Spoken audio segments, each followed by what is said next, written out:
এই চাঁদের মধ্যে প্রথমে নেমেছিল নীল আর্মস্ট্রং। মহাকাশে যাওয়ার আগে তার আগে কুকুর পাঠিয়েছিল একটা, নাম হচ্ছে কি লাইকা। লাইকা নামে একটা কুকুর পাঠিয়েছে, যে মরলে আগে কুত্তায় মরুক, আমরা বেঁচে থাকি, ঠিক কিনা?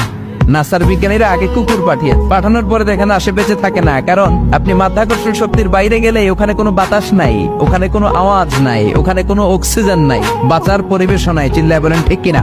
তারপর গেল ভ্যালেন্টিনা তেরেস্কোভা, প্রথম নভোচারী। এদের সাহসের এই ধারাবাহিকতায় 1969-এ অ্যাপোলো 11 নামে একটা স্পেস শাটল দিয়ে নাসার সেই স্টেশন থেকে নীল আর্মস্ট্রং, এডউইন অলড্রিন আর মাইকেল কলিন্স 3 বন্ধু মিলে একটা স্পেস শাটল দিয়ে চলে গেল চাঁদে। চাঁদে তারা নামলো, ইউনাইটেড স্টেটস অফ আমেরিকার পতাকা তারা সেখানে গেড়ে দিল। নীল আর্মস্ট্রং খেয়াল করে দেখে চাঁদের এই মাথা থেকে ওই মাথার মাঝখানটাতে ফাটা। ফাটিয়েছে কে?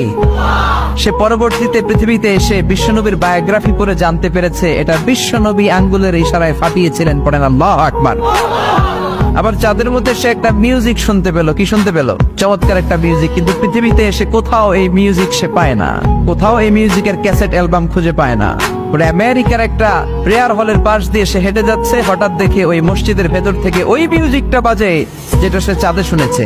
মসজিদে ঢুকে দেখে একজন লোক কানের মধ্যে 2 হাত দিয়ে এই মিউজিকটা বাজায়। আসলে এটা কি মিউজিক না আজান?